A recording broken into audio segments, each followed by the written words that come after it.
संघर्ष की राह, एक प्रेरणादायक कहानी। एक छोटे से गांव में राम नाम का एक लड़का रहता था। राम का जन्म एक गरीब किसान परिवार में हुआ था। उसके पिता दिन रात मेहनत करते थे ताकि परिवार का गुजारा हो सके।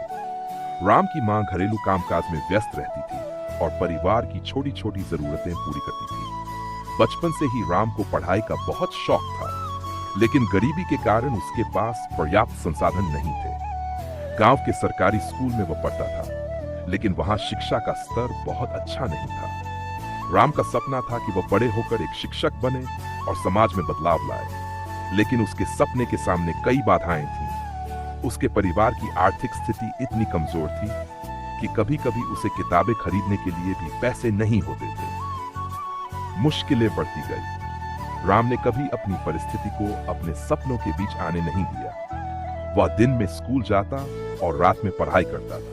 गर्मियों की छुट्टियों में जब उसके दोस्त खेलते और मौज मस्ती करते, राम खेतों में काम करता था ताकि अपने परिवार की मदद कर सके। उसे हर दिन ये एहसास था कि उसके पास केवल दो ही विकल्प है, या तो वह अपनी परिस्थितियों के सामने घुटने टेक दे या फिर उनसे लड़ते हुए अपने सपनों की ओर बढ़े। एक दिन गांव के स्कूल में एक नए शिक्षक आए। उन्होंने राम के अंदर छिपी प्रतिभा को पहचाना। उन्होंने राम को कुछ किताबें दी और उसकी पढ़ाई में मदद करने का वादा किया। राम के लिए यह बहुत बड़ा सहारा था। वह और भी लगन से पढ़ने लगा। परिश्रम का फल राम के मेहनत और संघर्ष का परिणाम तब सामने आया जब उसने 10वीं की परीक्षा में पूरे जिले में टॉप किया। उसके इस उपलब्धि से गांव के लोग भी चकित थे। उसकी सफलता ने सभी को प्रेरित किया कि गरीबी या परिस्थितियां सपनों के आड़े नहीं आ सकती अगर इंसान सच्चे मन से मेहनत करे। राम ने अपनी पढ़ाई जारी रखी।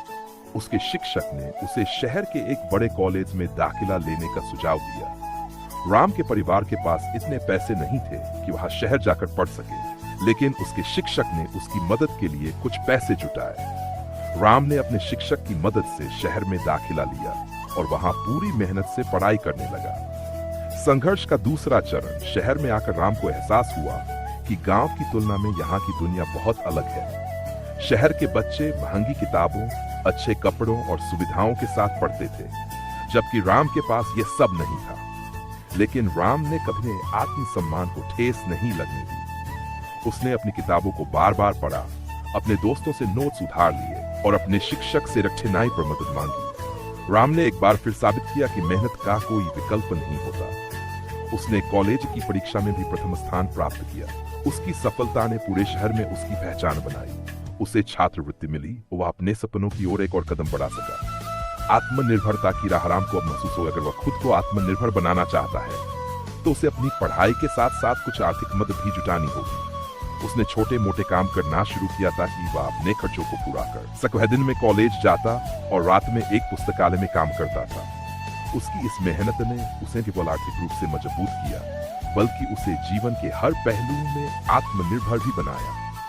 सफलता की उड़ान, राम की कड़ी मेहनत और संघर्ष ने उसे जल्द ही सफलता की ऊंचाइयों तक पहुंचा दिया। उसने शिक्षा में सर्वोच्च डिग्री प्राप्त की और एक प्रतिष्ठित कॉलेज में शिक्षक बन गया। राम ने जो सपना बचपन में देखा था वह अब पूरा हो चुका था। उसने केवल अपने परिवार की आर्थिक स्थिति सुधारी, बल्कि समाज में भी बदलाव की बयार लाई। राम ने अपने गांव लौटकर वहां एक स्कूल की स्थापना की, जहां गरीब बच्चों को मुफ्त शिक्षा दी जाती थी। उसने उन बच्चों के लिए एक उदाहरण पेश किया जो गरीबी और कठिनाइयों के कारण अपने सपनों को छोड़ देते हैं। उसका मानना था कि अगर कोई इंसान सच्चे दिल से कुछ करना चाहे तो कोई भी मुश्किल उसे रोक नहीं सकती।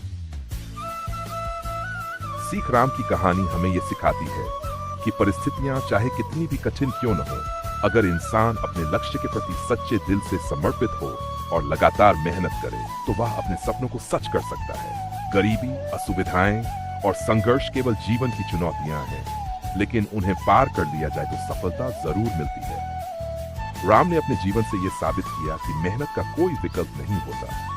जीवन में कई बार मुश्किलें आएंगी, लेकिन अगर हम अपने सपनों को जिंदा रखें और हर कठिनाई को एक अवसर के रूप में देखें तो सफलता हमारे कदम छूनेगी। आज राम न केवल अपने गांव का आदर्श है, बल्कि उन सभी के लिए प्रेरणा है जो जीवन में कठिनाइयों का सामना कर रहे हैं। उसकी कहानी हमें बताती है कि जहां चाह वहां राह।